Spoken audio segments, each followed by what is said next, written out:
Julie Busken.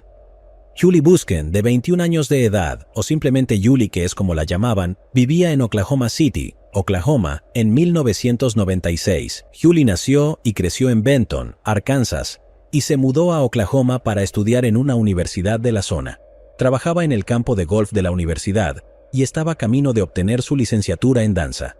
Era una aspirante a bailarina clásica y después de la universidad quería abrir un estudio y enseñar a los niños a bailar. Julie era popular y tenía muchos amigos en la escuela. Sin duda, era muy talentosa. La noche del 19 de diciembre de 1996, Julie pasó tiempo con su amigo Ryan James en la casa de sus abuelos. Ryan trabajaba con Julie en el campo de golf y después de la cena vieron una película. Además, hicieron planes para almorzar al día siguiente. Julie se quedó en casa de sus abuelos hasta las 10 de la noche y luego se fue a pasar tiempo con otros amigos. Ella y sus amigos jugaron Monopoly e intercambiaron regalos de Navidad en la casa de uno de los amigos. Al terminar, Julie se despidió, ya que tenía planeado regresar a casa al día siguiente. Su semestre en la universidad acababa de terminar y su compañera de cuarto, Megan, también estaba allí. Julie le prometió a Megan que la llevaría al aeropuerto de Will Rogers al día siguiente a las 5 de la mañana. Así pues, Julie y Megan decidieron pasar la noche despiertas. Teleoperadora. 911. Residente. Sí, estábamos durmiendo y mi esposa escuchó algo muy extraño, como un grito bastante horrible que venía desde el estacionamiento de nuestro complejo de apartamentos. Teleoperadora. ¿Ve algo afuera? Residente. No, estoy algo asustado como para salir, de hecho. Después de unas horas, Ryan James llegó al apartamento de Julie para su cita de almuerzo programada, pero Julie no estaba en ninguna parte. Por supuesto, su auto también había desaparecido. Ryan entonces reportó su desaparición. Poco después, los padres de Julie llegaron a su apartamento. Habían conducido desde Arkansas para ayudar a Julie con su mudanza de regreso a casa. Pero en lugar de encontrar a su hija, se encontraron con policías que les informaron que Julie estaba desaparecida. 12 horas después de su desaparición, se encontró el cuerpo de Julie Busken en la orilla de un lago a unas 15 millas de su apartamento. Sus manos estaban atadas detrás de su espalda, con un par de cordones de zapatos, y desde la cintura hacia arriba estaba en el agua. A Julie le habían disparado una vez, estilo ejecución. La herida de bala en la parte posterior de su cabeza era de un contacto cercano. También había evidencia de que había sido agredida. En el lago, los investigadores encontraron posibles pruebas en la arena cerca del cuerpo de Julie. Había 2 conjuntos de huellas que bajaban hacia el lago y solo uno regresó. Un conjunto pertenecía a Julie y el otro, la policía creía que pertenecía a la persona que le disparó. Después de examinar la huella y consultar a Nike, se determinó que la huella era consistente con un zapato deportivo Nike Air 2 para hombres de talla 9. A unos 20 pies del cuerpo de Julie, los investigadores encontraron un leotardo rosa arrugado con las iniciales JB en la etiqueta. Claramente, era de Julie. El leotardo tenía ADN masculino y se guardó para ser utilizado más adelante cuando la tecnología del ADN estuviera más avanzada. Una autopsia confirmó que Julie fue disparada con una sola bala calibre 22. El arma específica utilizada era bastante distintiva, pero hablaremos más de eso después. En aquel entonces, Julie Busken tenía muchos amigos en la universidad y los investigadores se dispusieron a entrevistar a tantos de ellos como fuera posible. Esperaban que alguien pudiera proporcionar información útil, pero ese no fue el caso.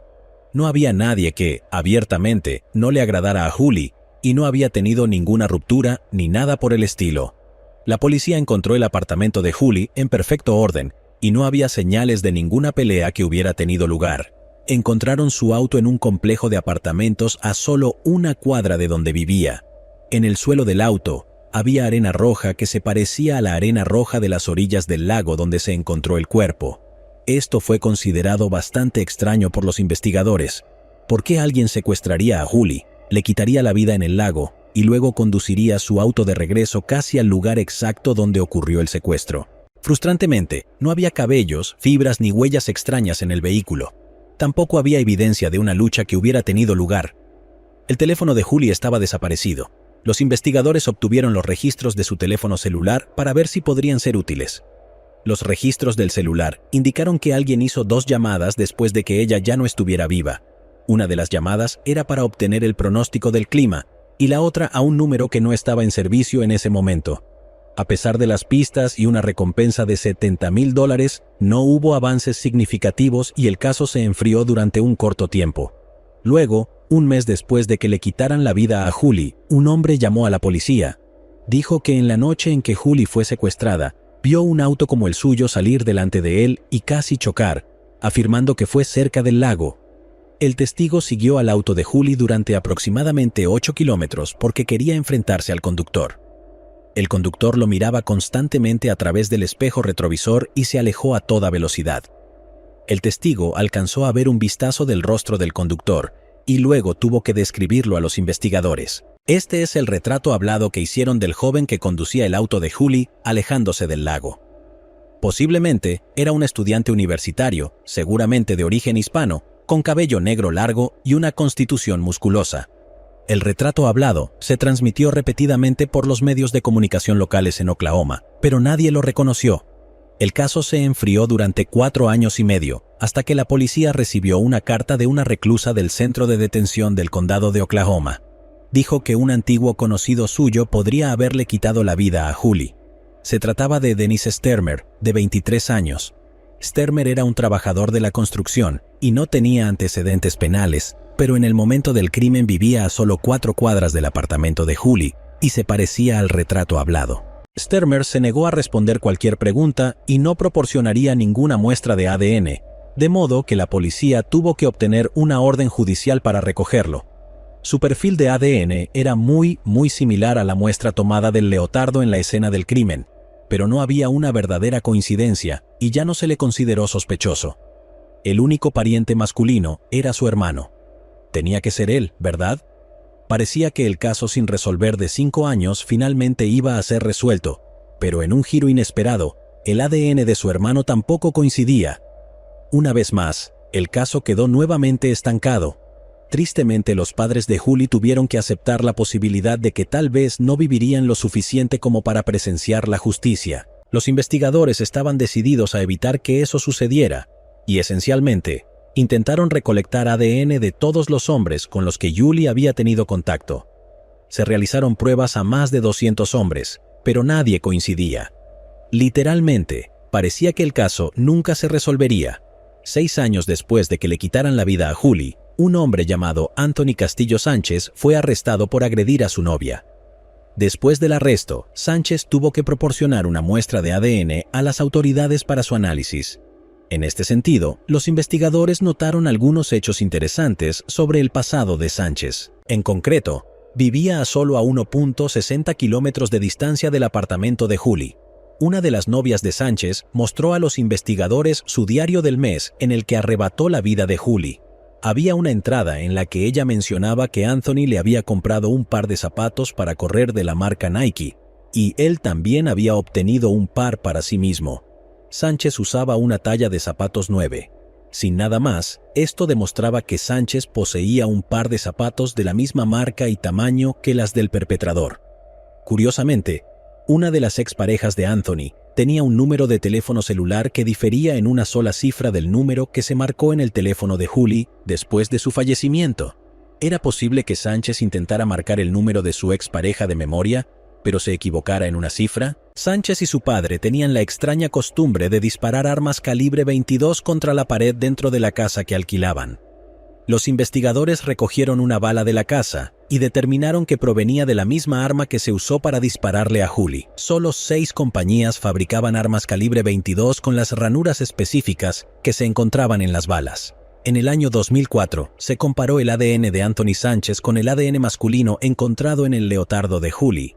Y, por supuesto, había una clara coincidencia. Sánchez solo tenía 18 años en el momento del crimen. Es interesante pensar que, si hubiera marcado el número correcto en el teléfono de Julie, lo habrían atrapado instantáneamente. Anthony Castillo Sánchez fue condenado en 2006 y se decidió que pagaría por el crimen con su vida. Hasta marzo de 2023, Sánchez todavía estaba impugnando su condena y afirmaba que su padre era el culpable y no él. Su padre, Glenn Sánchez, se quitó la vida en abril de 2022 y aparentemente le dijo a su novia que él era el culpable desde el principio. Sin embargo, Los investigadores ya habían considerado la posibilidad de que el ADN pudiera pertenecer realmente a Glenn Sánchez y no fue el caso. La probabilidad de que la coincidencia sea un error es de 1 entre 200 cuatrillones para caucásicos, 1 entre 20 quintillones para afroamericanos y 1 entre 94 cuatrillones para hispanos del suroeste, según los documentos judiciales. Anthony Sánchez fue finalmente ejecutado el 21 de septiembre de 2023. Laura Salmon. Murfreesboro, Tennessee, es un lugar en los Estados Unidos que fue escenario de una batalla muy famosa durante la Guerra Civil, la Batalla de Stones River. En los últimos años, Murfreesboro ha experimentado un crecimiento sustancial, con muchas personas acudiendo allí gracias a la universidad. En 1984, ocurrió un crimen que involucró a una estudiante universitaria y que aún se habla hoy en día en la ciudad. El 31 de mayo de 1984, un granjero de Murfreesboro, Tennessee, hizo un descubrimiento impactante de camino a casa. El granjero vio ropa tirada en el campo y decidió acercarse. Cuando lo hizo, notó que debajo de la ropa estaba el cuerpo de una muchacha que solo llevaba un sostén y estaba cubierta con 2 pares de jeans y una chaqueta oscura. La manga de la chaqueta estaba enrollada alrededor de su cuello. Los investigadores determinaron que el primer par de jeans era de ella y el segundo par era de hombre. También se encontró un par de ropa interior sujetado en una de sus manos. Fue identificada como Laura Salmon, una joven de 18 años. Laura nació el 6 de octubre de 1965 en Tennessee. En ese momento, Laura era una estudiante universitaria local. Asistía a la Universidad Estatal de Middle Tennessee en Murfreesboro, Tennessee, y además trabajaba como cajera en la tienda de comestibles Kroger. La autopsia concluyó que Laura perdió la vida debido a un traumatismo contundente en la cabeza. El arma parecían ser las rocas encontradas cerca de su cuerpo. La sangre en esas rocas y otros materiales eran consistentes con haber sido golpeada hasta 10 veces en la cabeza. Además, durante la autopsia, el médico forense descubrió que Laura había tenido relaciones íntimas con alguien en las últimas 24 o 48 horas antes de que le quitaran la vida. No se encontraron lesiones ni evidencia que indicaran que no fue consensual. Naturalmente, una de las pistas más importantes para los investigadores fue el par de jeans de hombre encontrados sobre el cuerpo de Laura. Los investigadores encontraron ADN masculino en los jeans de una persona diferente al hombre con el que Laura había sido íntima. Este ADN probablemente pertenecía al perpetrador. Desafortunadamente, las pruebas de ADN todavía estaban en sus primeras etapas y los investigadores no pudieron hacer mucho más con el ADN que almacenarlo. Luego, los investigadores se enfocaron en crear una línea de tiempo de los eventos, con la esperanza de que les ayudara a resolver el caso. Laura comenzó su día yendo a su trabajo en la tienda de comestibles Kroger. Los registros mostraron que dejó la tienda alrededor de la 1 p.m. Después de eso, se suponía que iba a tener una cita en la Universidad Estatal de Middle Tennessee para revisar sus calificaciones y reunirse con el personal de la oficina. También tenía planes de ir a nadar a la casa de su abuela, pero nunca llegó allí ni a la universidad. Los investigadores encontraron el automóvil de Laura cerca de la tienda, a varios kilómetros de donde se encontró su cuerpo. Los investigadores no pudieron encontrar huellas dactilares en el automóvil que no pertenecieran a Laura, pero curiosamente encontraron un cabello ajeno. Se almacenó junto con las pruebas de ADN que recolectaron de los jeans. Igualmente importante, los investigadores encontraron tierra en los guardafangos del auto. El laboratorio del FBI determinó que era consistente y que existía una alta probabilidad de que el automóvil de Laura hubiera estado en la carretera justo al lado de la escena del crimen. Esto significaba que alguien le quitó la vida y luego condujo su automóvil de regreso a su lugar de trabajo. Aparte de hacer que los investigadores creyeran que el perpetrador conocía a Laura, la pista no fue fructífera. Testigos se presentaron y ubicaron a Laura en un club nocturno local la noche antes de que le quitaran la vida. Los testigos dijeron que Laura estaba bailando con un hombre joven no identificado, pero los investigadores no pudieron localizarlo. El cuerpo de Laura se encontró en un área que a menudo servía como un lugar de encuentro para estudiantes de secundaria y universitarios, donde iban a festejar, hacer fogatas, etc. La teoría entonces fue que Laura conoció a un chico en el club nocturno después de terminar su trabajo y fueron a Lovers Lane. Allí, Laura rechazó los avances del desconocido y él le quitó la vida. Como los investigadores no pudieron identificar al joven, hablaron con el novio de la escuela secundaria de Laura, David Kyle Gilley. Se sabía que David era del tipo celoso, pero tenía coartada. Su padrastro le dijo a la policía que David estuvo en casa todo el día cuando le quitaron la vida a Laura, por lo que no podía ser responsable. Por lo tanto, fue descartado como sospechoso. Justo cuando los investigadores se quedaron sin pistas que seguir, una mujer en Nashville, Tennessee, llamó a la policía con una posible pista. Afirmó que un hombre llamado John Taylor la había agredido y que, durante el incidente, Taylor aparentemente le dijo que le haría lo mismo que le hizo a Laura. Cuando la policía lo interrogó, Taylor negó haber agredido a la mujer y negó haber hablado sobre Laura o tener algo que ver con ella.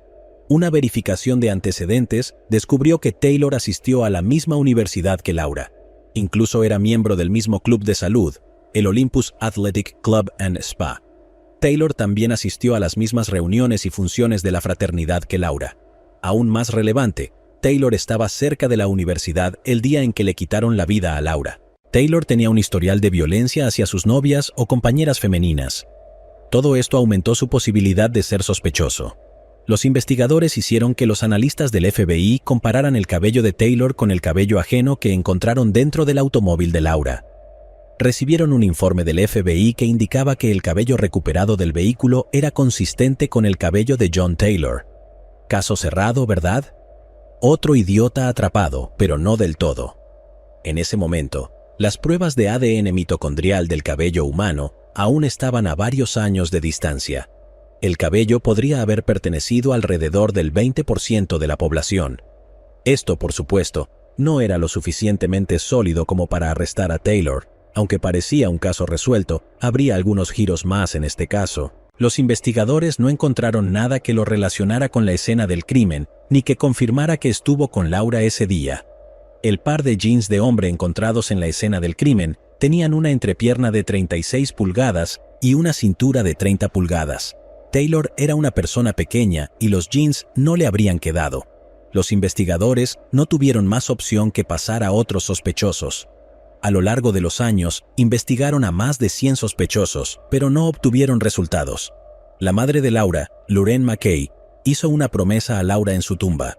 Prometió que se haría justicia. Lorraine realmente no sabía cómo cumplir esa promesa, pero decidió que era lo último que podía hacer por Laura. Pasaron muchos años antes de que finalmente llegara ayuda. Dan Goodwin era uno de los amigos de Laura en la universidad. Salieron juntos algunas noches antes de que le quitaran la vida a Laura. Dan le preguntó si quería ir a ver una película, y terminaron en el cine el 27 de mayo de 1984, donde vieron una función matiné de The Natural con Robert Redford. En el funeral de Laura, Dan prometió a su madre que ayudaría a encontrar al perpetrador. Después de graduarse, Dan se convirtió en periodista en el periódico The Daily News Journal en Murfreesboro, Tennessee, donde se especializó en noticias policiales. Escribió sobre una serie de casos sin resolver en 1987, que incluía el caso de Laura. Dan sabía que estaba más interesado en el trabajo policial real que simplemente escribir sobre ello. Varios años después, Dan dejó el periodismo y se convirtió en oficial de policía. El primer caso sin resolver que le asignaron fue el de Laura Salmon. Una de las primeras cosas que hizo Dan fue enviar todas las pruebas de vuelta al laboratorio forense para hacer pruebas. La tecnología del ADN había avanzado mucho y se llevaron a cabo pruebas completamente nuevas. Mientras tanto, Dan siguió otras pistas, una de las cuales provino de un estudiante de secundaria. En el año 2000, un estudiante de la escuela secundaria Oakland hablaba del caso de Laura Salmon. El estudiante les contó a todos que su padre le quitó la vida a una chica en 1984 y arrojó su cuerpo. El padre del estudiante era David Patterson, quien tenía antecedentes policiales por agresión agravada. Desafortunadamente, cuando Dan intentó hablar con Patterson, se enteró de que Patterson ya no estaba vivo. Había sido fatalmente herido de bala. Por supuesto, Dan decidió continuar siguiendo la pista. Obtuvieron ADN de los hijos de Patterson y lo compararon con el ADN masculino encontrado en la escena del crimen. No era una coincidencia y fue descartado como sospechoso. Dan luego volvió a John Taylor, quien inicialmente era sospechoso en el caso. El ADN de Dan tampoco coincidía, por si te lo estabas preguntando. Dan también proporcionó una muestra de ADN que, después de ser probada, confirmó que Dan no era el responsable. Luego, Dan centró su atención en un hombre que pasó desapercibido en la investigación inicial. El nombre que llamó su atención fue David Gilley, como se mencionó anteriormente. David era el novio de Laura en la escuela secundaria, un año menor que ella. Inicialmente se le descartó debido a la coartada que le dio su padrastro. Sin embargo, Dan descubrió que un testigo se presentó y contradecía directamente esa coartada. El testigo vio a David Gilley conduciendo el automóvil de Laura el día en que encontraron su cuerpo. Lo vio cerca del camino que conducía al área donde encontraron a Laura. Según el testigo, David tenía una expresión en blanco en su rostro y simplemente miraba hacia adelante. Ella pudo identificarlo a través de una alineación de fotos, así como el automóvil de Laura. Dan también observó la propensión de David a la violencia hacia las mujeres en su vida, lo que incluía a Laura Salmon. A veces se enfadaba con ella, la agarraba por la cabeza y la golpeaba contra coches, armarios de la escuela o cualquier cosa que estuviera cerca. Incluso a veces la golpeaba. En una ocasión, le rompió 2 dientes frontales. Dan no podía creer que David Gilley fuera descartado tan rápidamente durante la investigación inicial. David medía aproximadamente 1.88 metros, y los jeans de hombre encontrados en la escena del crimen le habrían quedado perfectamente. Luego, Dan recibió ayuda de Jerry Finley en el caso, quien es un experto en reconstrucción de escenas del crimen. Jerry encontró pequeñas gotas de sangre en los jeans. Eran salpicaduras de impacto de velocidad media. Este tipo de salpicadura generalmente se produce cuando alguien es golpeado con un objeto contundente, como una piedra. La mayoría de las manchas de sangre estaban justo encima de la rodilla, lo que indicaba que el perpetrador estaba de rodillas en el suelo mientras golpeaba a Laura con las piedras. Todas estas pruebas confirmaron a los investigadores que los jeans de hombre pertenecían a la persona que le quitó la vida a Laura. Ya se creía, pero las pruebas de ADN confirmaron que la sangre en los jeans pertenecía a Laura. Luego, Dan rastreó a David Gilley en Florida. En ese momento, Gilley se había divorciado 2 veces y trabajaba en el Departamento de Obras Públicas del Condado de Manatee. Como era de esperar, tenía antecedentes policiales, había sido arrestado por agresión, intento de robo y resistencia al arresto. Cuando Dan interrogó a Gilley, una vez más negó cualquier participación y dijo que no era responsable de lo que le sucedió a Laura. En un giro extraño, Gilley admitió que los jeans probablemente eran suyos. Cuando los investigadores le dijeron que creían que el dueño de los jeans era el perpetrador, rápidamente solicitó un abogado. Luego, los investigadores obtuvieron una muestra de saliva de David Gilley. El 31 de mayo de 2000, las pruebas de ADN demostraron que Gilley era el donante del ADN encontrado en la escena del crimen y, por lo tanto, responsable de quitarle la vida a Laura. En el aniversario número 16 del crimen, finalmente arrestaron a David Gilley. Dan, el hombre, cumplió su promesa de ayudar a la madre de Laura a resolver el caso, y la madre de Laura cumplió su promesa a Laura de que vería que se hiciera justicia. Se creía que el motivo eran los celos. Si Gilley no podía tener a Laura, pensaba que nadie más tampoco podía. Cuando ella se fue a la universidad y él todavía estaba en la escuela secundaria, ella hizo nuevos amigos y eso no le gustó. La acosaba con frecuencia. La madre de Laura intentó convencer a Laura de que obtuviera una orden de restricción contra Gilley, pero ella tenía demasiado miedo. Los investigadores creían que Gilley, de alguna manera, convenció a Laura para que fuera a Lovers Lane, un lugar desierto, donde la golpeó repetidamente en la cabeza con piedras. Después de ver que había sangre en sus jeans, Gilley se los quitó y los dejó en la escena del crimen. Luego condujo el auto de Laura hasta su lugar de trabajo, donde más tarde sería encontrado. En septiembre de 2006, David Gilley fue llevado a juicio. La defensa afirmó que la presencia del ADN de otro hombre era una prueba de que otra persona estaba en la escena del crimen. El jurado nunca creyó que el ADN de otra persona en la escena del crimen perteneciera al verdadero perpetrador. Gilley fue declarado culpable de todos los cargos en su contra y condenado a cadena perpetua. Linda Mann and Dawn Ashworth. Narborough es un pueblo extremadamente seguro en Leicestershire, Inglaterra. Es conocido por un crimen y solo un crimen que tuvo lugar en 1983. Linda Mann, de 15 años, vivía en Narborough. Asistía a la escuela de gramática de Lutterworth y Community College. Era la hermana menor de Susan Mann, quien era 2 años mayor. Su madre era Kathleen Mann, quien se mudó a Narborough después de que su matrimonio terminara. Kathleen se casó con Edward Eastwood en 1980, cuando Susan tenía 14 años y Linda tenía 12. Linda fue descrita como una adolescente típica, tranquila pero popular. Le gustaba la escuela y disfrutaba estar con sus amigos. Linda no tenía problemas con la adolescencia. Era una chica aventurera y le gustaba todo lo relacionado con crecer: música, peinados, maquillaje y ropa. Si le faltaba dinero para ropa, Linda hacía de niñera para ganar dinero y hacer sus propios vestidos. El 21 de noviembre de 1983, Linda caminó hacia la casa de una amiga, pero nunca llegó. Les prometió a Kathleen y Edward que estaría en casa antes de las 10 p.m., pero a medianoche, Linda aún no había regresado. Sus padres, desesperados, llamaron a la policía. Buscaron durante toda la noche. Un empleado del hospital descubrió su cuerpo a las 7:20 a.m. mientras se dirigía al trabajo.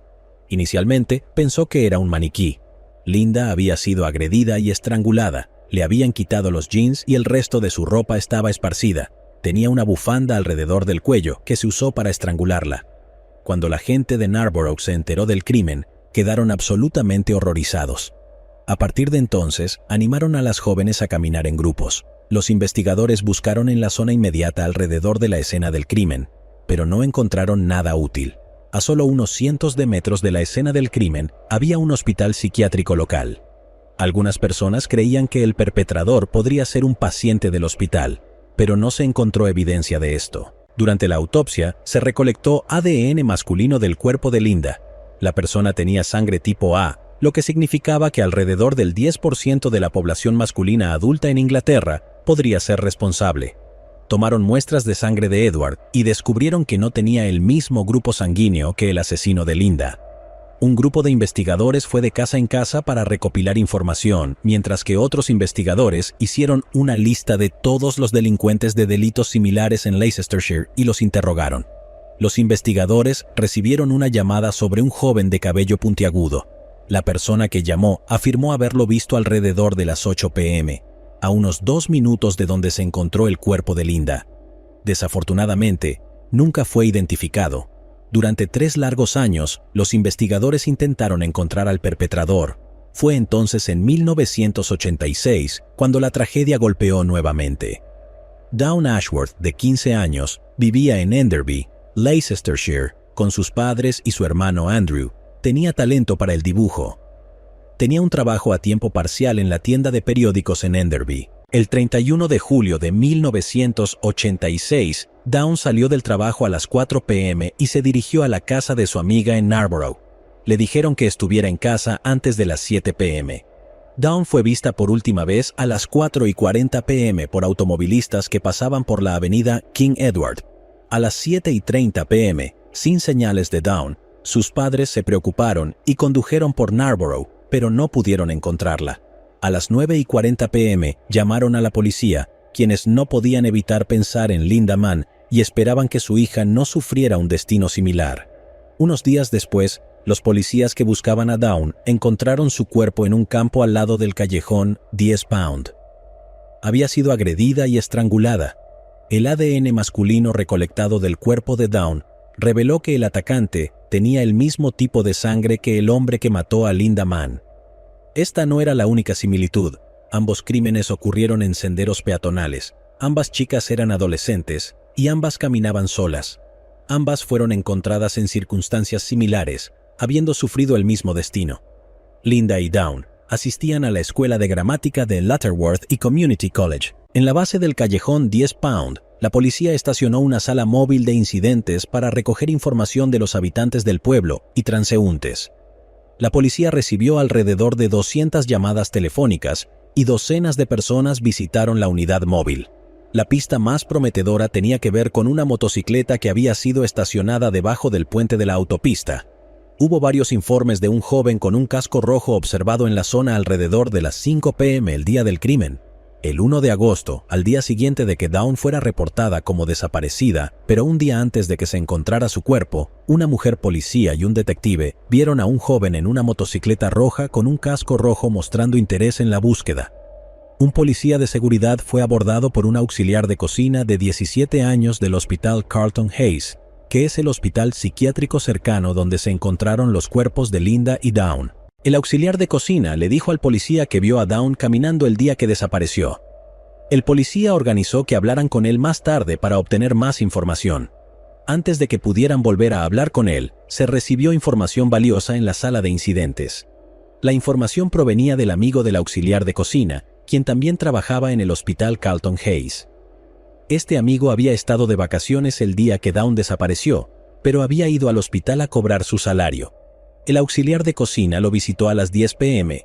y emocionado le dijo que habían encontrado el cuerpo de Dawn en una cerca, cerca del puente M1. El padre del amigo escuchó la conversación y le preguntó al auxiliar de cocina de dónde había obtenido es Richard Buckland. Luego llevaron a Buckland a la estación de policía de Wixton para interrogarlo más a fondo. Buckland dio declaraciones inconsistentes a los investigadores, pero admitió que vio a Dawn el día que desapareció y que él sí habló con ella. Durante sus divagaciones, en un momento, confesó todo y luego rápidamente lo negó todo. Durante la tercera entrevista con él, Buckland hizo una confesión detallada. Fue capaz de dar tantos detalles sobre la escena del crimen que no eran públicos en ese momento. Antes de que Richard Buckland fuera llevado a juicio, Dawn Ashworth fue enterrada. 4 semanas después de ser encontrada en un sendero del pueblo, fue enterrada en un pequeño cementerio detrás de la iglesia de San Juan Bautista en Enderby.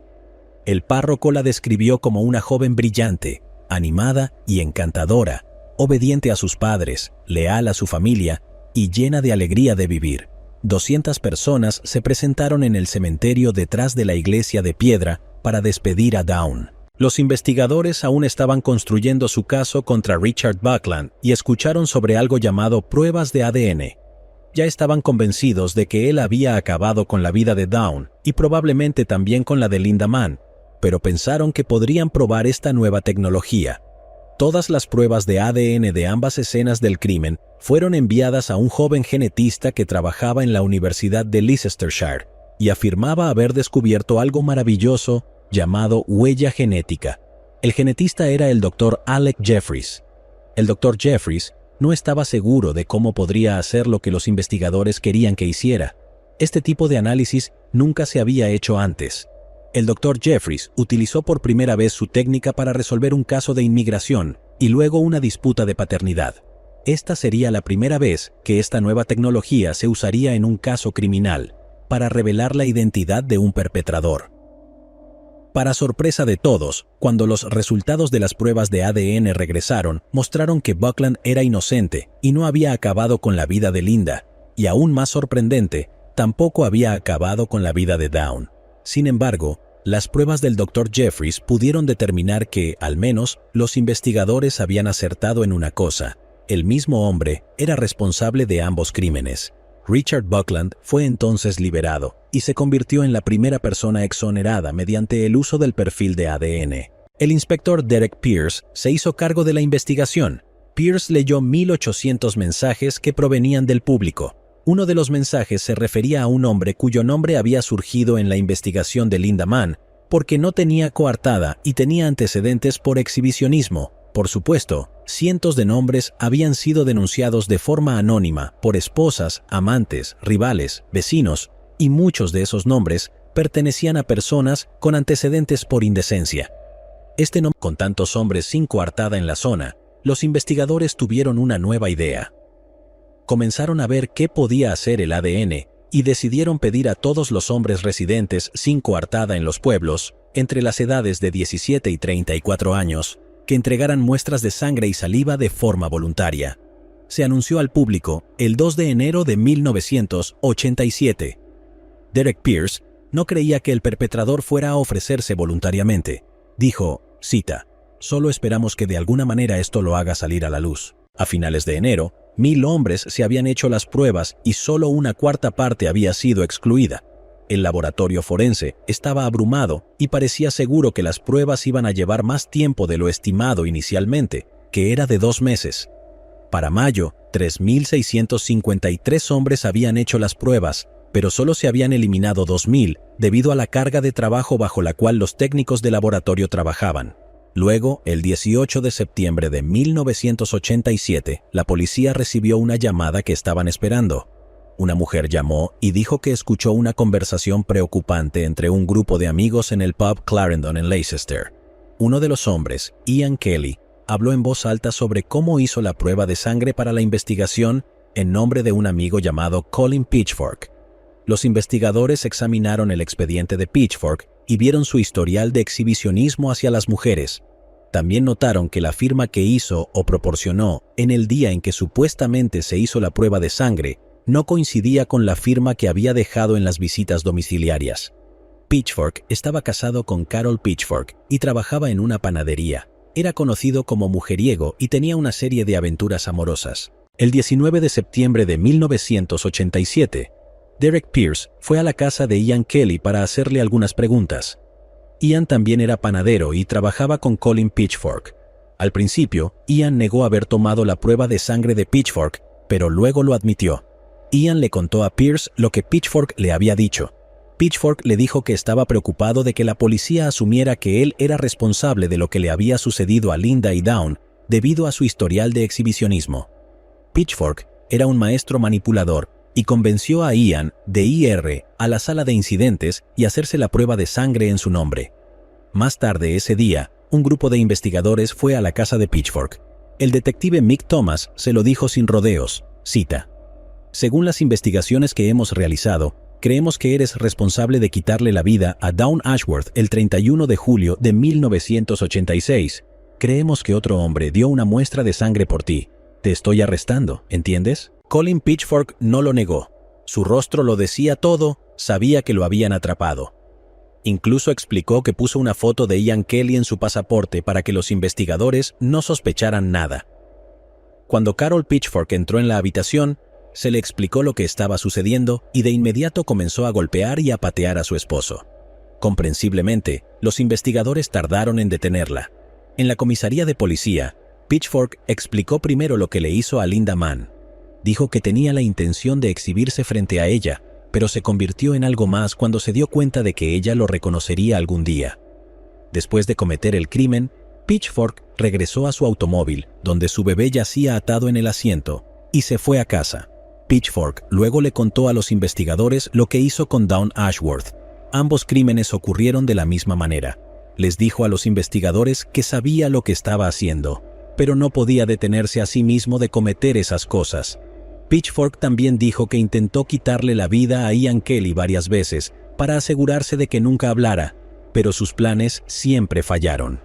El 22 de enero de 1988, Colin Pitchfork, de 28 años, fue juzgado en el Tribunal de la Corona de Leicester. En primer lugar, Ian Kelly recibió una condena de prisión suspendida de 18 meses durante 2 años, lo que significaba que no tendría que cumplir tiempo en prisión. Cuando Ian salió de la sala del tribunal, se enfrentó a los medios de comunicación y dijo, cita: «Me equivoqué al hacer lo que hice. Lamento haberles causado dolor a otros». Colin Pitchfork vestía ropa de verano, jeans y una camisa de manga corta. Se declaró culpable de quitarle la vida tanto a Linda Mann como a Dawn Ashworth. Recibió una doble condena a cadena perpetua por sus crímenes. Sorprendiendo a los investigadores, el juez no recomendó un periodo mínimo de tiempo, lo que significaba que la condena a cadena perpetua en el Reino Unido era similar a la de Estados Unidos, lo que implicaba que Colin Pitchfork podría ser liberado en 10 o 12 años. La policía estaba indignada. El padrastro de Linda Mann, Eddie Eastwood, dijo, cita: «Pitchfork me miró a los ojos, simplemente me miró como si dijera, ¿qué te pasa?». No podía entender a qué se refería. Parecía casi humano. Cuando todo el polvo se asentó, los investigadores aún enfrentaban la pregunta de por qué Richard Buckland conocía tantos detalles de la escena del crimen de Dawn Ashworth. Creían que tropezó con su cuerpo camino al trabajo. A menudo se le ha descrito como el tonto del pueblo, y se cree que eso jugó un papel en por qué confesó. Los casos de Linda Mann y Dawn Ashworth se consideran una gran razón por la cual la tecnología del ADN ha avanzado tanto hoy en día. Miles de casos catalogados como sin resolver se han resuelto gracias al Dr. Alec Jeffries. Debbie Ann Dudley Davis nació en Lynchburg, Virginia, el 15 de julio de 1952. Tuvo un breve matrimonio después de la escuela que terminó en divorcio. Luego, Debbie siguió a su prima Judy Fisk a Richmond, Virginia, y se mudó a un departamento en la calle Devonshire, en el vecindario de Westover Hills. Debbie comenzó a trabajar como gerente de cuentas de Style Weekly en 1985, un medio de comunicación con sede en Richmond. Debbie era fanática de la cultura pop y disfrutaba de los discos de Bruce Springsteen. También fue extra en la película de HBO Finnegan Begin Again. Debbie era una ávida lectora de novelas de misterio y trabajaba un par de noches a la semana en la librería Walden en el centro comercial Cloverleaf, en el condado de Chesterfield.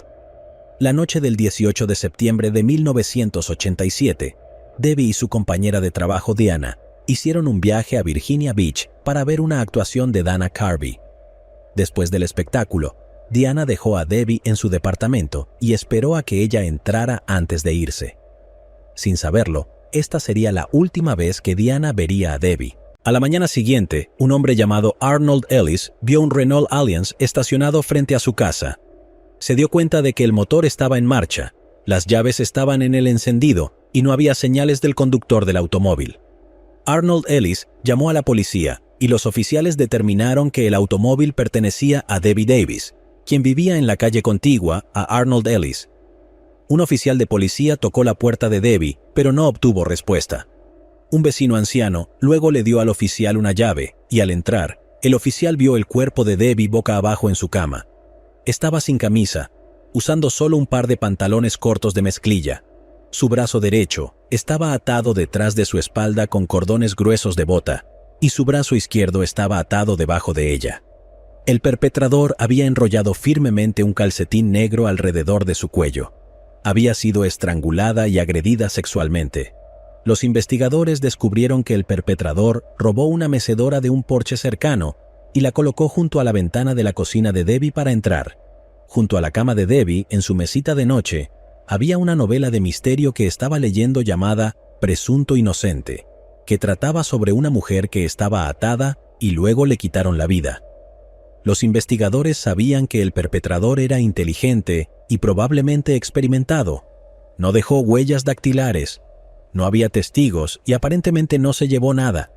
El detective Ray Williams dijo: «Rara vez un delincuente hace ese tipo de daño y pasa tanto tiempo con su víctima sin dejar un montón de pistas, pero él no dejó nada».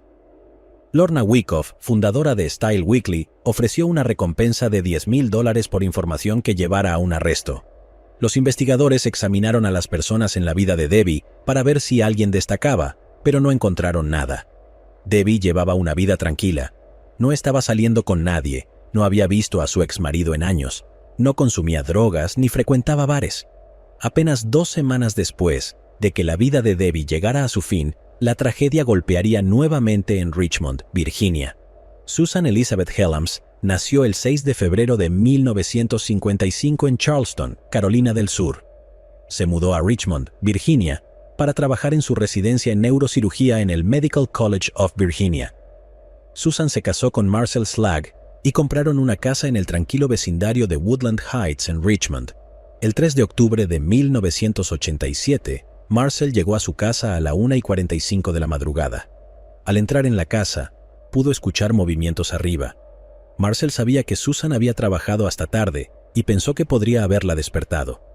Rápidamente se duchó y se deslizó silenciosamente hacia su dormitorio oscuro. A medida que sus ojos se acostumbraban a la oscuridad, pudo distinguir una escena sacada de una película de terror. El cuerpo parcialmente desnudo de su esposa yacía medio fuera del armario de su dormitorio. Un cinturón de cuero rojo estaba alrededor de su cuello.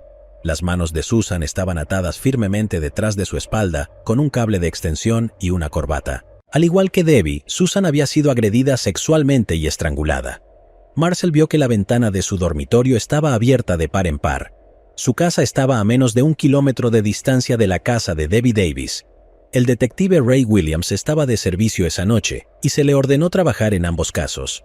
Williams afirmó que el perpetrador aún estaba en la casa cuando Marcel llegó a casa, ya que escuchó a alguien arriba. No podía haber sido Susan, ya que ya había muerto. En el balcón fuera de la ventana, los investigadores encontraron un frasco de vaselina abierto dejado por el perpetrador. Rastrearon su compra hasta una tienda adyacente al cercano Cloverleaf Mall. Siguieron la pista, pero no llegaron a ninguna parte. Al darse cuenta de que había un delincuente en serie en medio de ellos, la comunidad estalló en miedo y exigieron acción por parte de la policía. Williams trabajó incansablemente durante días y finalmente encontró una pista que podría ser potencialmente útil. Al revisar los registros financieros de la librería Walden del Cloverleaf Mall, donde Debbie trabajaba a tiempo parcial, encontró un cheque escrito por Susan y endosado en el reverso por Debbie. Williams no estaba seguro si esto era solo una coincidencia o si era un posible vínculo entre los dos crímenes. Mientras el detective Williams reflexionaba sobre esta pregunta, tuvo lugar otro horrendo crimen en el área de Richmond. Diane Cho nació en Corea en 1972 y emigró a Estados Unidos en 1984 junto con su familia. En 1987, Diane, de 15 años, era estudiante de primer año en Manchester High School. Era muy inteligente y se ocupaba prácticamente de todo por sus padres, quienes apenas hablaban inglés. En octubre de 1987, Diane le contó a una de sus amigas sobre una perturbadora pesadilla recurrente que había estado teniendo. Diane seguía teniendo sueños sobre un hombre desconocido que la seguía. También les contó a sus amigos en la escuela que a veces veía a este hombre desconocido de sus sueños en el centro comercial. Una noche de noviembre de 1987, Diane fue al cine del Cloverleaf Mall con una amiga. Compraron entradas para The Princess Bride. Luego comenzó a temblar de miedo y señaló a su acosador, quien las estaba mirando desde el estacionamiento.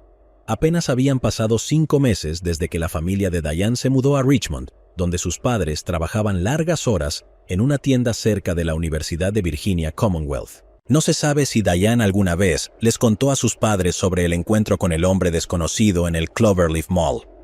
En la noche del 21 de noviembre de 1987, los padres de Diane llegaron a su apartamento alrededor de las 9. La madre de Diane le cortó el pelo. Mientras se iban a la cama alrededor de la medianoche, podían escuchar a Diane tecleando un trabajo en inglés en su habitación al otro lado del pasillo. Al día siguiente, los padres de Diane llamaron a casa alrededor de las 2 de la tarde para recordarles a sus hijos que se prepararan para un servicio religioso por la tarde. El hermano de Diane, Roman, de 12 años, contestó el teléfono. Diane todavía estaba dormida y no quería molestarla despertándola. Los padres de Diane llegaron a casa aproximadamente 1 hora después y su madre fue directamente al dormitorio de Diane y abrió la puerta. La mamá de Diane entonces gritó fuertemente. Diane estaba atada con una cuerda, había sido estrangulada y agredida, y la ventana de su dormitorio estaba abierta. Se puede ver claramente el patrón de todos los crímenes, y volvería a suceder por 4ª vez. Sue Tucker, de 44 años, vivía en el condado de Arlington, Virginia, en noviembre de 1987. Era editora de una revista del Departamento de Agricultura, y su esposo, Reg Tucker, era un ex fotógrafo de las escuelas públicas del condado de Fairfax. Reg había conseguido un trabajo como profesor de fotografía en su país natal, Gales, a principios de 1987.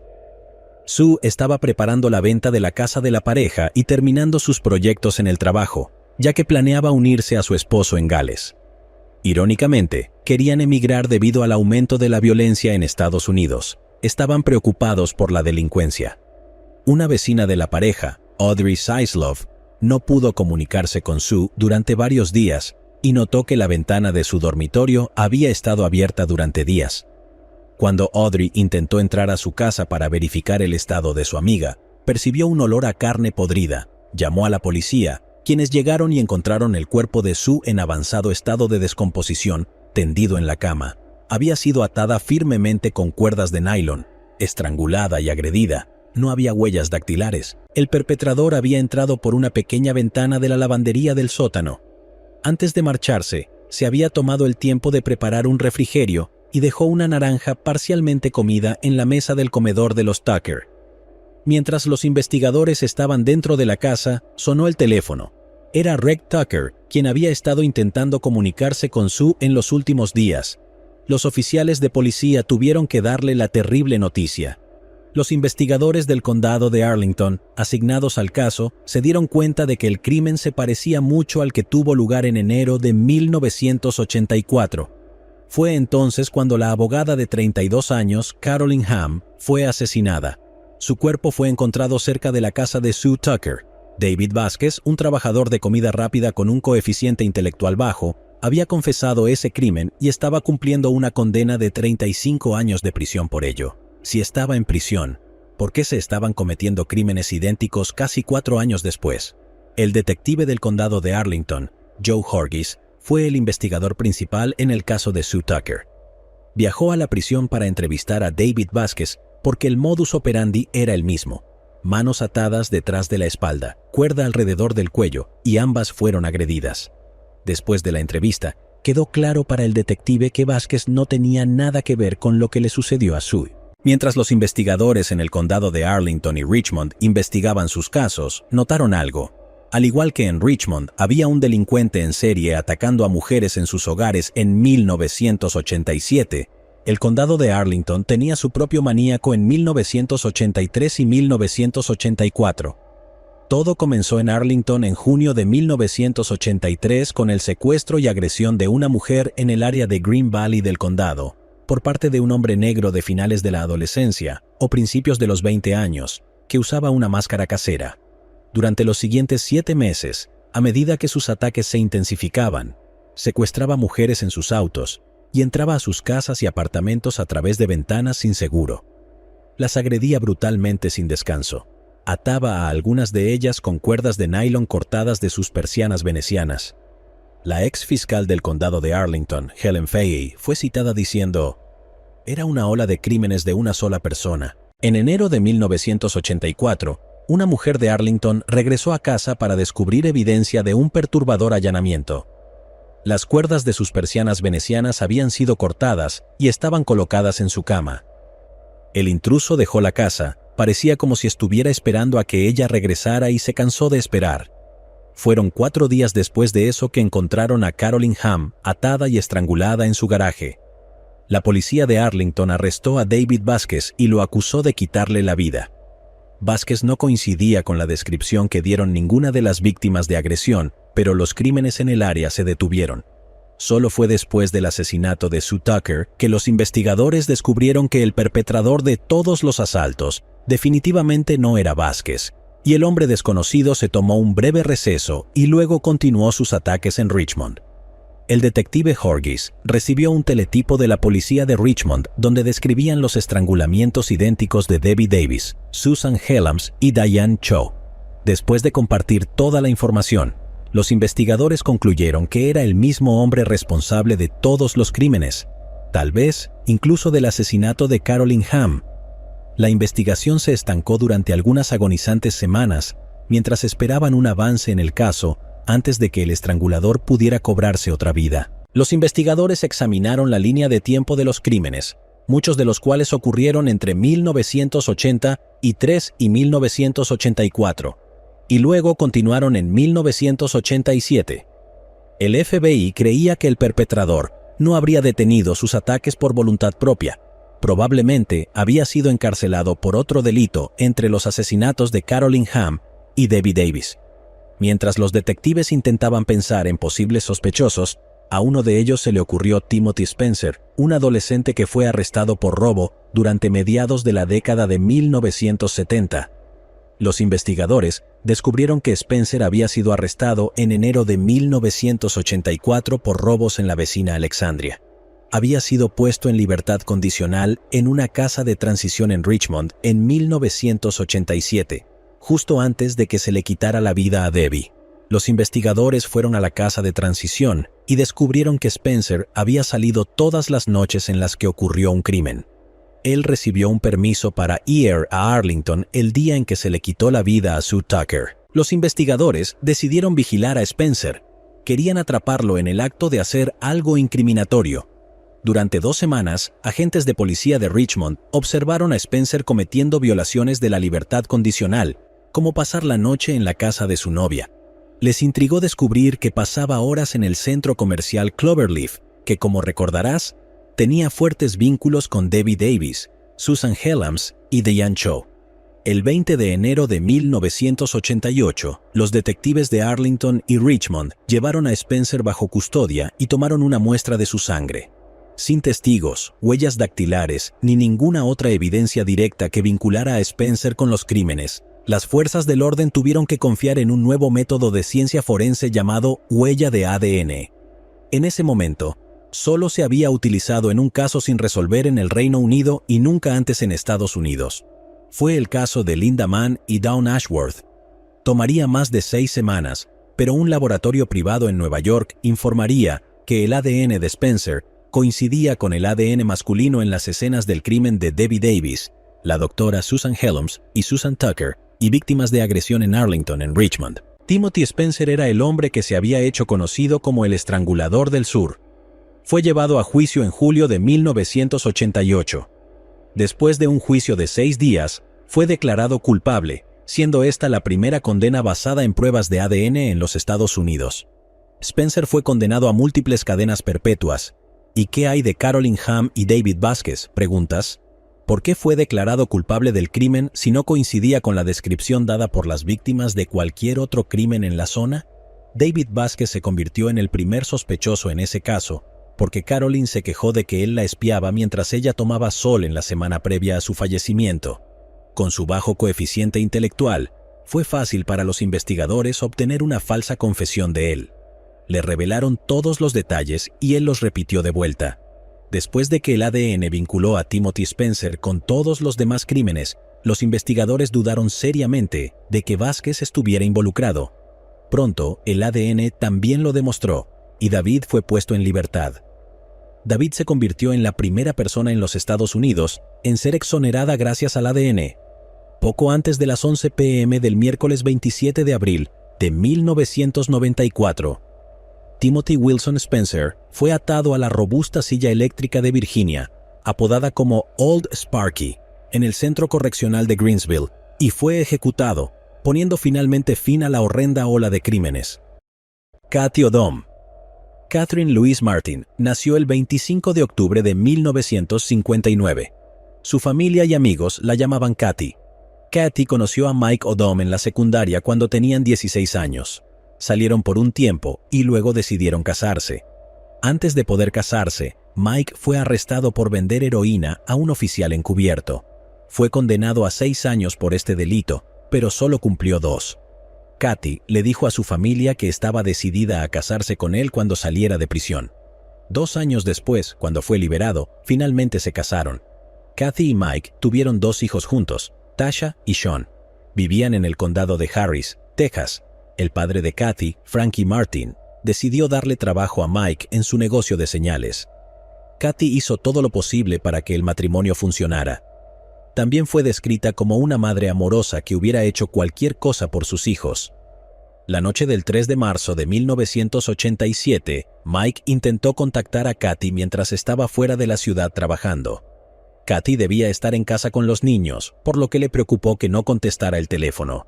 Mike llamó al vecino de al lado y le pidió que revisara a Cathy y a los niños. El vecino golpeó la puerta, pero no hubo respuesta. Miró por las ventanas y vio que la televisión seguía encendida. En lugar de llamar a la policía, el vecino condujo hacia la ciudad, encontró a un oficial de policía y ambos regresaron a la casa de los Odom. El oficial encontró la puerta principal sin llave, entró a la casa y dentro de la sala de estar estaba Tasha, de 4 años, gravemente golpeada e inconsciente, pero afortunadamente aún estaba viva. El bebé de 2 meses, Sean, fue encontrado ileso en su habitación. En la casa de Cathy y Mike, el oficial encontró el cuerpo desnudo y golpeado de Cathy, cubierto de sangre. Cathy había sido golpeada y apuñalada severamente más de 16 veces. También había sido estrangulada, agredida, y sus muñecas estaban atadas con el cordón de una lámpara. Los oficiales temían que la persona responsable de esto volviera y terminara el trabajo que habían empezado con Tasha. Tanto Tasha como Sean fueron llevados al hospital y se ordenó que no se los dejara solos. El padre de Cathy, Frankie, llegó a la escena del crimen y le dijeron que fuera al hospital para estar con sus nietos. Mientras estaba en el hospital, Frankie se enteró de lo que le había sucedido a su hija en una pantalla de televisión. Mientras tanto, de regreso en la casa, Mike finalmente llegó y los policías prestaron especial atención a su apariencia. Uno de los oficiales notó que Mike tenía varias manchas rojas en su camisa que parecían sangre.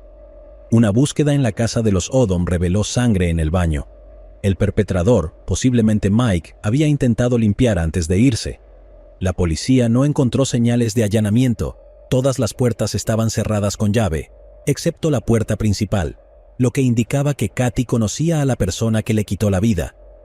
El hecho de que la apuñalaran tantas veces también les dijo a los investigadores que se trataba de un crimen personal. La ropa de Kathy también les dijo algo a la policía sobre lo que sucedió. Fue encontrada doblada ordenadamente en el suelo. Los investigadores teorizaron que el perpetrador atacó a Tasha para obtener lo que quería de Kathy. De vuelta en el hospital, Tasha estaba en estado crítico, en coma, y dependía de las vías intravenosas, mientras los médicos trabajaban para salvar su vida. Los investigadores se centraron en su padre, Mike Odom. Parecía emocionalmente afectado y perturbado, pero los investigadores tenían sus dudas sobre él desde el principio. Descubrieron que Mike no regresó directamente a casa desde el trabajo, como dijo que lo haría. Había salido con amigos suyos.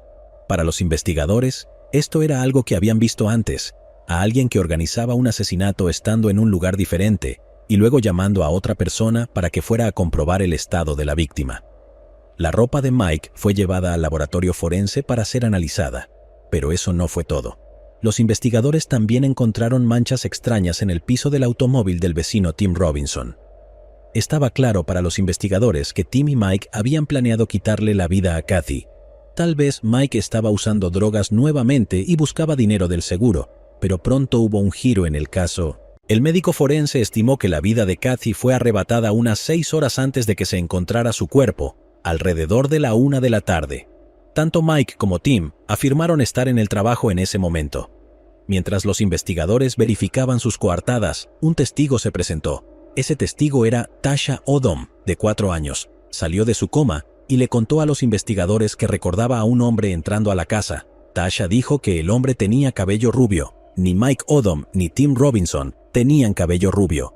Desafortunadamente, el color de cabello del hombre era todo lo que Tasha podía recordar. Cuando llegaron los resultados de las pruebas forenses, mostraron que las manchas en el auto de Tim eran de aceite de motor y las manchas en la camisa de Mike eran de pintura. Además, los compañeros de trabajo proporcionaron coartadas sólidas tanto para Mike como para Tim. Ambos también pasaron pruebas de polígrafo. Fueron descartados y los investigadores pudieron pasar al siguiente sospechoso. Esa siguiente persona no fue difícil de encontrar. Kathy tenía una hermana, Shelly Martin, que estaba casada con Greg Marquardt. Se conocieron gracias a Mike. Greg y Mike habían sido cercanos desde que ambos estaban en el mundo de las drogas. Al igual que Kathy, Shelly también tenía 16 años cuando conoció al hombre con el que se casaría. Greg tenía 25 años en ese momento, lo cual ya debería haber sido una señal de alerta.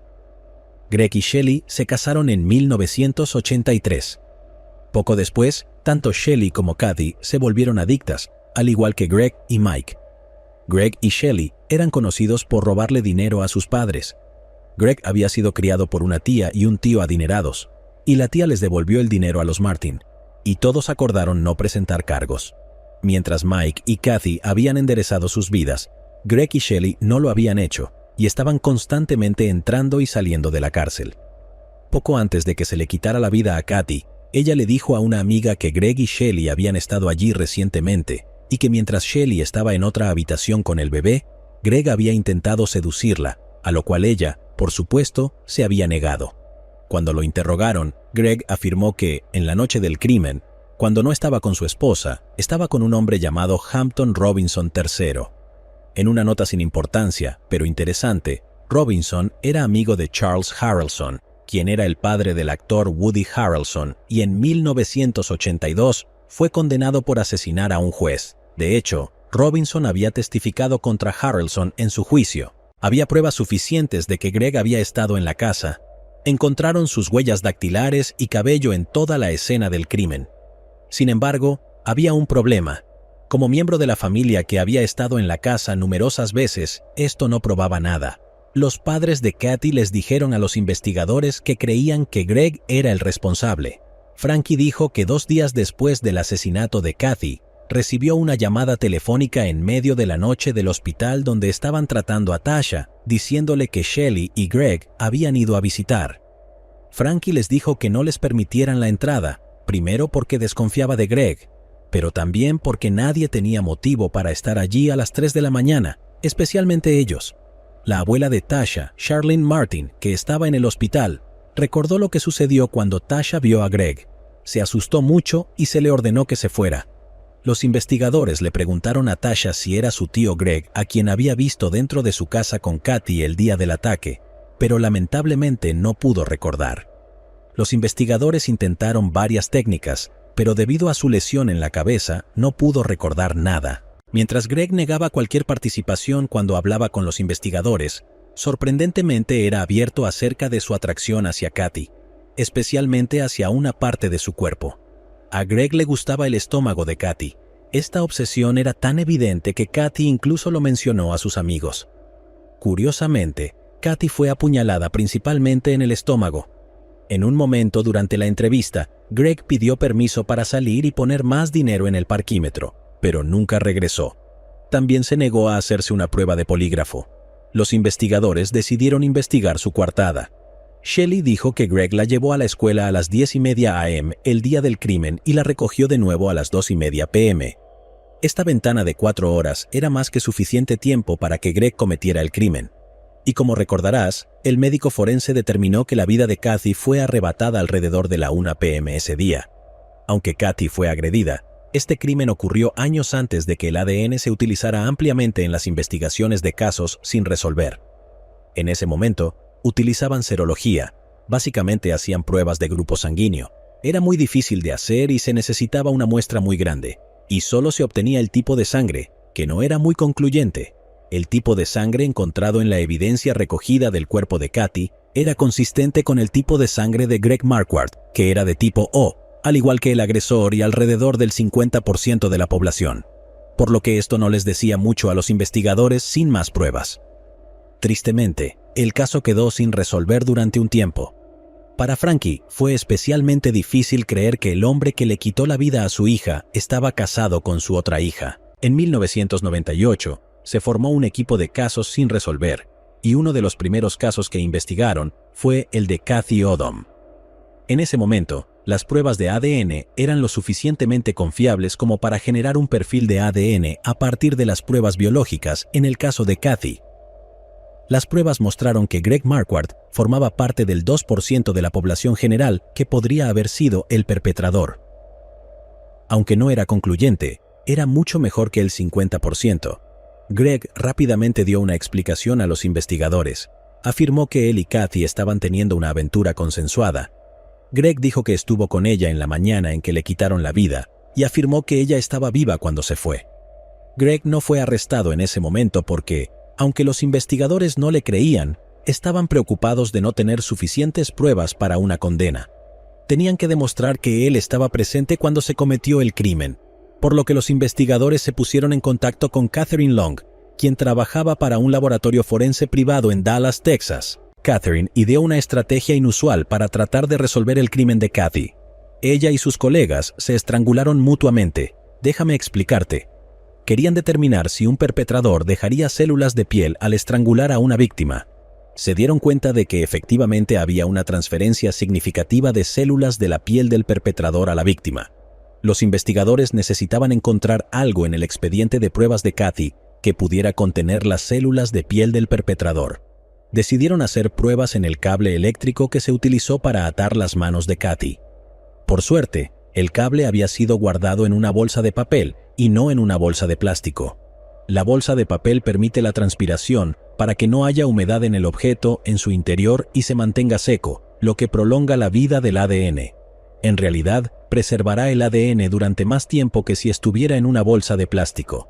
El cable estaba cubierto de sangre. Los investigadores lo frotaron para obtener todas las pruebas posibles, y las pruebas revelaron dos perfiles genéticos, el de Kathy Odom y el de Greg Marquardt. La única forma en que el ADN de Marquardt podría estar en el cable era si él era el perpetrador. El 18 de diciembre de 2002, Greg Marquardt fue arrestado y acusado de quitarle la vida a Kathy. Mientras estaba en prisión, Marquardt confesó a un compañero de celda. Dijo que estaba drogado con heroína cuando condujo a la casa de Kathy ese día. Una vez dentro, hizo avances que ella rechazó y para forzar su cumplimiento, golpeó a Tasha repetidamente en la cabeza. Luego amenazó con quitarle la vida a Sean también, para salvar la vida de sus hijos. Tuvo que cumplir. Con un cuchillo de la cocina, Marquardt cortó el cable eléctrico de la lámpara y ató las manos de Kathy. Después de agredirla, le quitó la vida. Luego, Marquardt limpió el baño y se cambió a la ropa de Mike Odom. Sin saberlo, los avances en la tecnología de ADN se utilizarían para identificarlo como el perpetrador 15 años después. 6 meses después de su arresto, la acaudalada tía de Greg falleció, dejándole cientos de miles de dólares y parte de su casa. Los Martin decidieron demandarlo y esto ató el patrimonio, impidiendo que usara esos fondos para su defensa. En 2004, Greg Marquardt se declaró culpable y fue condenado por todos los cargos en su contra. En julio del mismo año, fue sentenciado a 45 años de prisión. Falleció de una enfermedad hepática después de cumplir 4 años de su condena en 2008. Tenía 56 años. El sargento Roger Wedgworth fue citado diciendo, cita, «No pudo haberle pasado a un tipo más agradable». Shelley y sus padres perdieron el contacto después del crimen.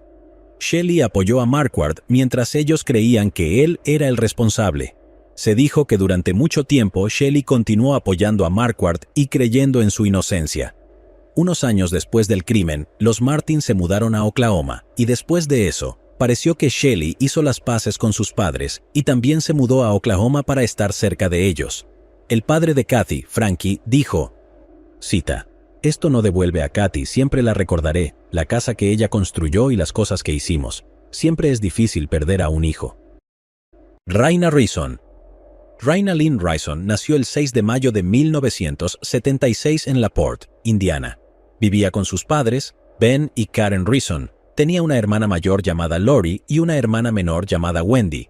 En 1993, a los 16 años, Raina era descrita como una buena estudiante y aspiraba a ser veterinaria debido a su profunda compasión por los animales.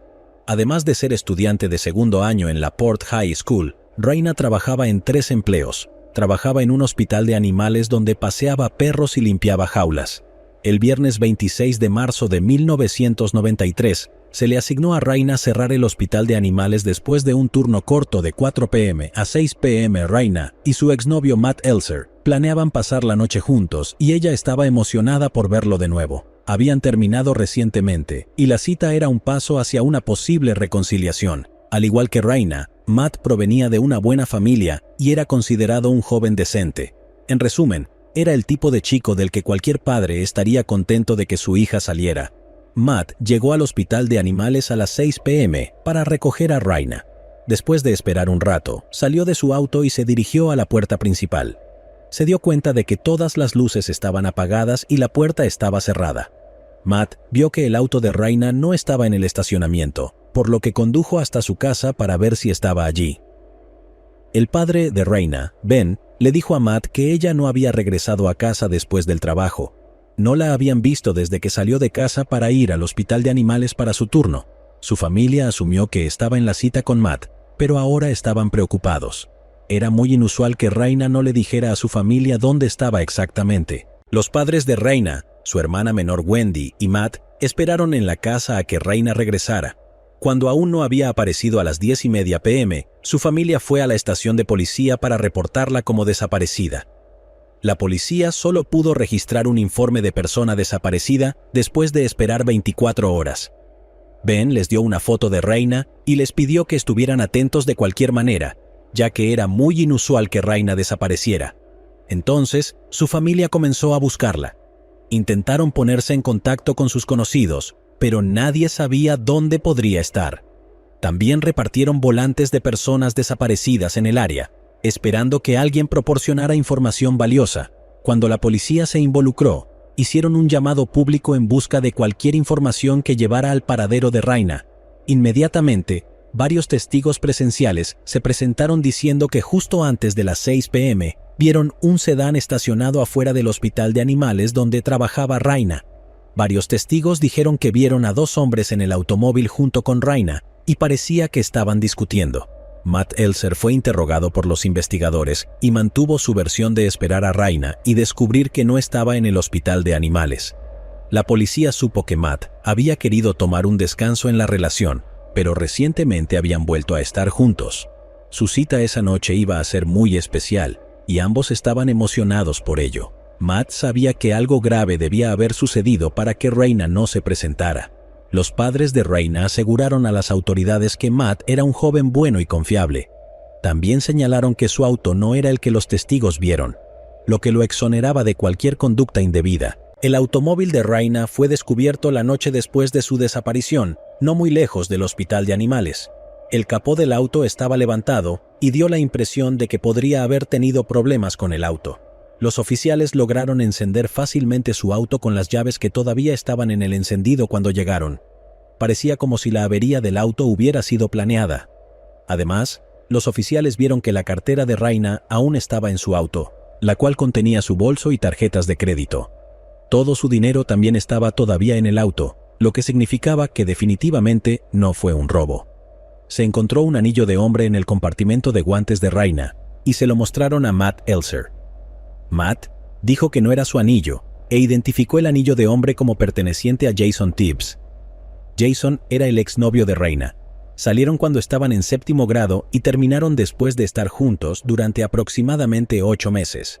Tenía antecedentes penales y había abandonado la escuela.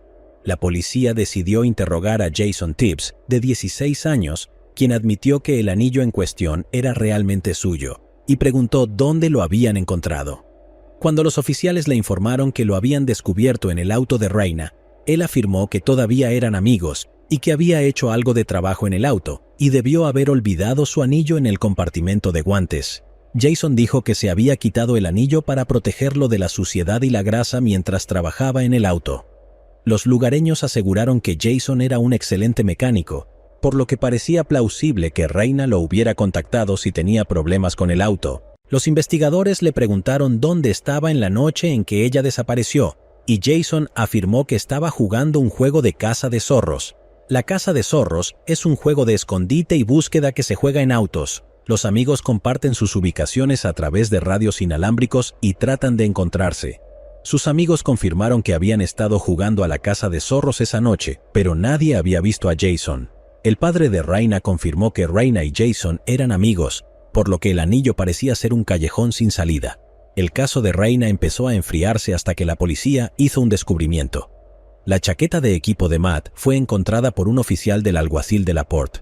Raina había sido vista por última vez con la chaqueta, ya que Matt se la había dado para que la usara. Esto indicaba que los dos estaban juntos. La chaqueta fue encontrada a unos 6 o 7 kilómetros de distancia de donde encontraron su auto. La chaqueta fue colocada allí después de la búsqueda inicial de la policía, pero desafortunadamente no proporcionó más pistas o evidencia. El 26 de abril de 1993, un mes después de que Raina fuera vista por última vez, un pescador y su hija adolescente estaban en un estanque en Range Road, al norte de LaPorte, Indiana. La hija estaba dando un paseo cuando vio un par de piernas humanas en el agua y llamó a su padre para que echara un vistazo. Se acercó y determinó que era el cuerpo de una mujer en el agua. Habían colocado 2 troncos sobre su cuerpo. Cuando la policía llegó a la escena, notaron que la mujer desconocida llevaba la misma ropa con la que Raina había sido vista usando antes de desaparecer. A pesar del estado avanzado de descomposición del cuerpo, se determinó que era Raina Reason, y esto dejó de ser un caso de persona desaparecida. No se encontraron heridas evidentes ni signos de trauma significativo en su cuerpo. Más tarde, durante la autopsia, se concluyó que Raina había sido estrangulada. Con este descubrimiento, los investigadores volvieron a hablar con Jason Tibbs para ver si sabía algo. Él les habló sobre Ray McCarthy, quien estaba casado con la hermana mayor de Raina, Lori Reason. Ray había agredido y embarazado a Raina cuando ella tenía 11 años y había sido encarcelado por el crimen. Su libertad condicional terminó solo 2 meses antes de que Raina desapareciera. Pensarías que Lori Reason habría divorciado a Ray por lo que hizo, pero no, seguían casados. Claramente, él tenía un motivo y era peligroso, con un historial criminal previo dirigido contra Raina. Los investigadores visitaron a Ray y la casa de Lori. La pareja les dijo a los investigadores que ninguno de ellos vio a Raina el día en que desapareció. Ray declaró que estaba ocupado cazando palomas en la granja de un amigo esa noche. Los detectives llamaron al amigo y confirmó que Ray estaba con él esa noche. Algo no se sentía bien para los investigadores, así que fueron a hablar con Ray nuevamente. Ray habló con ellos solo y les dijo que había visto a Raina en la noche en que desapareció. Les dijo que estaba buscando casa el 26 de marzo de 1993. Alrededor de las 5:40 p.m., estaba mirando por la ventana de la casa cuando vio el hospital de animales. Afirmó que había visto brevemente a Raina en el estacionamiento del hospital de animales y le preguntó si sabía dónde estaba Lori. Luego se fue y recogió a una mujer que pedía un aventón esa noche. Ray afirmó que la acompañante era la razón por la que inicialmente no quería admitir haberla visto, ya que Lori no confiaba plenamente en él después de lo que le hizo a su hermana. Ray McCarthy se convirtió en el principal sospechoso en este punto, pero no había evidencia física que lo relacionara con el crimen y el caso se enfrió. Desafortunadamente, el caso se mantuvo sin resolver durante casi 18 meses. Fue entonces cuando la Policía Estatal de Indiana detuvo una camioneta conducida por Larry Hall. Hall viajaba por todo el Medio Oeste para recreaciones de la Guerra Civil y la Guerra de Independencia. Su camioneta se parecía a una utilizada en un intento de secuestro. La policía examinó la camioneta y descubrió varios elementos relacionados con el caso de Raina. Tenía recortes de periódicos de Raina y una botella de medicamentos con el nombre R. Rison en ellas. Larry afirmó que él fue quien secuestró y mató a Raina y luego fue arrestado. Los detectives investigaron sus movimientos en la noche de su desaparición y descubrieron que estaba en Kentucky y que la botella de medicamentos era falsa. Hall había confesado falsamente haber secuestrado y asesinado a alrededor de otras 50 mujeres. Parecía ser el tipo de persona que se insertaría en cualquier investigación y confesaría. Larry Hall fue descartado posteriormente como sospechoso en el caso de Raina. Sin embargo, no era completamente inocente, ya que fue declarado culpable de quitarle la vida a Jessica Roach, de 15 años. Repasaré brevemente el caso al final del vídeo para aquellos interesados. En cuanto al caso de Raina, quedó sin resolver hasta 1998. Los investigadores no sabían qué más podían hacer y volvieron a mirar a sus sospechosos iniciales, Matt Elser, Jason Tibbs y Ray McCarthy. La coartada de Matt era sólida y los investigadores nunca lo consideraron seriamente como sospechoso. La historia de Jason de cazar zorros no era tan sólida porque nadie lo vio realmente, pero parecía estar en buenos términos con Raina. Por otro lado, Ray mintió sobre su coartada al principio y definitivamente era una persona horrible, por lo que los investigadores decidieron centrarse en él. Obtuvieron una orden para registrar la propiedad de Ray y dentro de su casa, los investigadores encontraron 2 pistolas y una pistola eléctrica. También descubrieron sangre en el maletero de su coche, pero no pudieron determinar su origen. Ray McCarthy fue arrestado en mayo de 1998 y esperó en la cárcel durante 15 meses mientras la policía seguía construyendo su caso en su contra. Mientras Ray estaba en la cárcel, se le asignó un nuevo fiscal, quien era cazador, y se concluyó que la sangre pertenecía a un ciervo. El fiscal sintió que no había suficiente evidencia que lo vinculara con el crimen y se vieron obligados a dejarlo en libertad nuevamente después de 1 año en la cárcel. Durante los siguientes 9 años, el caso fue clasificado nuevamente como un caso sin resolver desafortunadamente. En 2008, la policía recibió una pista que haría que este caso se abriera por completo. Recibieron una carta de un recluso que cumple una condena de 44 años, llamado Ricky Hammonds. Solicitaba hablar con los investigadores. Ricky estaba en prisión porque le quitó la vida a su compañero de cuarto. Ricky decidió presentarse después de pensar en su sobrina. Dijo que querría que alguien se presentara si algo le hubiera pasado a ella. Esto es todo lo que tenía que decir.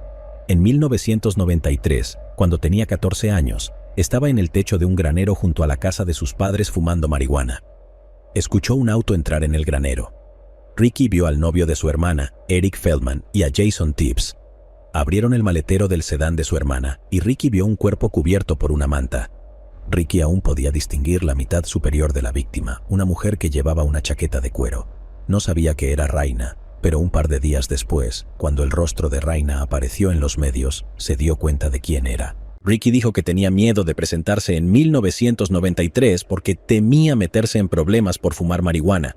La policía localizó a Eric Freeman en Carolina del Sur. Estaba visiblemente nervioso y no quería hablar con ellos. Se negó a dar entrevistas. Los investigadores le dijeron que no enfrentaría consecuencias si les contaba exactamente lo que sucedió con Raina. Aceptó el trato y les contó todo. Eric dijo que él y Jason y su novia, Sedan, estaban paseando en su auto cuando pasaron frente al hospital de animales el 26 de marzo de 1993. Jason quería que Raina dejara a Matt y volviera con él. Cuando ella salió del hospital de animales, él la llamó desde el auto. Ella claramente no quería hablar con él, pero antes de que pudiera gritar, él la empujó dentro del auto y le dijo a Eric que condujera rápidamente. Un par de minutos después, Eric detuvo el auto y Raina intentó escapar. Jason la siguió y le dijo que, si no podía tenerla, nadie más lo haría. Luego la estranguló hasta que dejó de respirar. Jason y Eric cargaron el cuerpo de Raina en el maletero y condujeron hasta el granero, donde Ricky los vio. Después de mucha discusión, Eric y Jason decidieron dejar el cuerpo de Raina en el estanque y sujetarlo con troncos. Eric llevó a Jason de regreso a la clínica para recoger el auto de Raina. Jason abandonó el auto y también se deshizo de la chaqueta de Matt. En agosto de 2013, Jason Tibbs, de 38 años, fue arrestado y acusado de quitarle la vida a Raina Rison. Habían pasado 20 años desde que terminó la vida de Raina. Su juicio comenzó a fines de 2013. Su defensa argumentó que Ricky no era un testigo confiable, ya que era un estudiante de secundaria en ese momento y porque esperó 15 años para contar la verdad. Para asegurarse de que Eric Freeman testificara verazmente en el juicio, se le otorgó inmunidad penal. Después de un largo juicio que duró hasta diciembre de 2014, Jason Tibbs fue declarado culpable. Fue condenado a 40 años de prisión, con 20 años cumplidos. Fuera de la sala del tribunal, la familia de Raina lloró, se abrazaron y abrazaron al fiscal. La familia de Rison obtuvo una forma de justicia, pero la hija que perdieron en un crimen pasional nunca volvería. Tibbs sigue afirmando que es inocente y que Ray McCarthy es responsable de lo que le sucedió a Raina. Tibbs presentó numerosas apelaciones ante la Corte Suprema de Indiana, pero fueron rechazadas. El 8 de septiembre de 2016, la Corte de Apelaciones de Indiana rechazó su solicitud de un nuevo juicio. Incluso en 2018, sus abogados afirmaban públicamente que todavía luchaban por su inocencia. Raina tenía 16 años y toda una vida por delante. Finalmente, fue feliz de nuevo cuando ella y Matt volvieron a estar juntos. Desafortunadamente, parece que estaba rodeada de personas terribles que la decepcionaron. Jessica Roach. Como prometí, repasaré algunos detalles del caso de Jessica Roach. Jessica, de 15 años, vivía en Georgetown, Illinois, en 1993. Soñaba con ser piloto algún día. El 20 de septiembre de 1993, Jessica salió a andar en su bicicleta nueva. La tragedia ocurrió cuando su hermana encontró la bicicleta en la carretera, pero Jessica no estaba por ninguna parte. Su hermana alertó a su padre, quien contactó a la policía, pero Jessica nunca fue vista con vida nuevamente. 6 semanas después de su desaparición, se encontraron sus restos en Perrysville, Indiana, cerca de la frontera del estado. Un granjero los descubrió mientras usaba su cosechadora. El cuerpo de Jessica mostraba signos de haber estado allí durante algún tiempo, lo que dificultó a los investigadores obtener más información sobre cuándo, cómo o dónde perdió la vida. La policía encontró al sospechoso Larry Hall aproximadamente un año después, cuando estaba siguiendo a un par de chicas, quienes lo denunciaron a la policía y proporcionaron a los investigadores el número de placa de Hall. Cuando fue llevado para ser interrogado por la policía y se le mostró una foto de Jessica, aparentemente se estremeció y se cubrió la cara antes de negar que la hubiera visto alguna vez. Eventualmente, se filtró una confesión, con Hall diciéndole a la policía que la ató, pero no podía recordar con qué. Luego dijo que le quitó la ropa, la agredió sexualmente y la estranguló con su cinturón contra un árbol. También proporcionó descripciones vagas de otras chicas jóvenes a las que había abusado. Recogí a varias chicas en otras áreas, pero no puedo recordar a cuáles lastimé, le dijo a la policía. Los investigadores determinaron que estaba confesando falsamente muchos delitos, pero que efectivamente le quitó la vida de Jessica. A Hall se le impuso una condena de cadena perpetua sin posibilidad de libertad condicional. Actualmente se encuentra recluido en una prisión de seguridad media en Carolina del Norte. Los seres queridos de Jessica Roach han realizado eventos benéficos en años posteriores en su memoria y en 2015 crearon una beca en su nombre. ¿Pero acaso no has visto este otro crimen? Yo no me lo perdería,